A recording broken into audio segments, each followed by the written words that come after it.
আমরা তাকে নিয়ে বাংলাদেশে যাব। বাংলাদেশের কোটি কোটি মানুষ ধৈর্যহারা হয়ে গেছে, তারা অধীর, তারা অস্থির।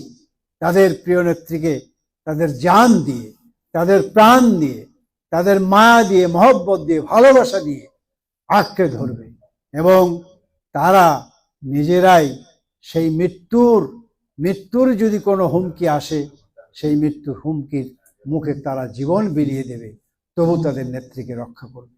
সেই প্রতিজ্ঞা প্রতিশ্রুতি নিয়েই আমরা ইনশাল্লাহ বাংলাদেশে যাব।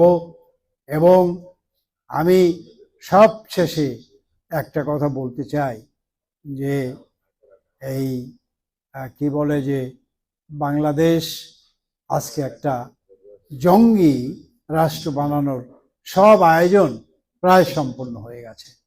তো সুতরাং আজকে মুক্তিযুদ্ধের পক্ষের যেই মানুষ, মুক্তিযুদ্ধের পক্ষের যেই আন্তর্জাতিক বন্ধু সম্প্রদায় আমাদের সেদিন ৭১ সালে ছিল, আজও তারা আছে এবং তারা আমাদের পরীক্ষিত বন্ধু।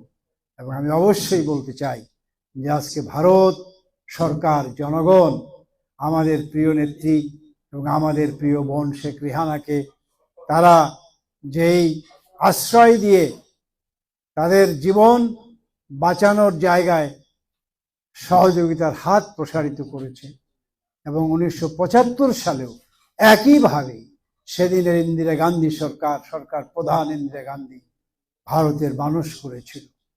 তারা আমাদের অকৃত্রিম বন্ধু, তাদের এই ঋণ আমরা কোনোদিন শোধ করতে পারবো না। সুতরাং আমাদের এই আগস্ট মাসের শোককে শক্তিতে রূপান্তরিত করেই আমাদের নতুন শপথে বলীয়ান হতে হবে।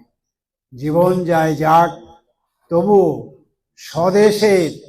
স্বদেশের এই ভূমি কোথাও যেতে দেব না, স্বদেশের ভূমিকে পাকিস্তান বানাতে দেব না। এই প্রতিজ্ঞা নিয়েই আমরা আমাদের কথা শেষ করব। এবং সেই সাথে আমি রবীন্দ্রনাথের ভাষায় বলি যে যদিও সন্ধ্যা আসিছে মন্ত্র মন্থর, সব সঙ্গী ইঙ্গিতে গেছে থামিয়া, তবু বিহঙ্গ ওরে বিহঙ্গ মোর, এখনই বন্ধু করোনা পাখা। জয় বাংলা, জয় বঙ্গবন্ধু।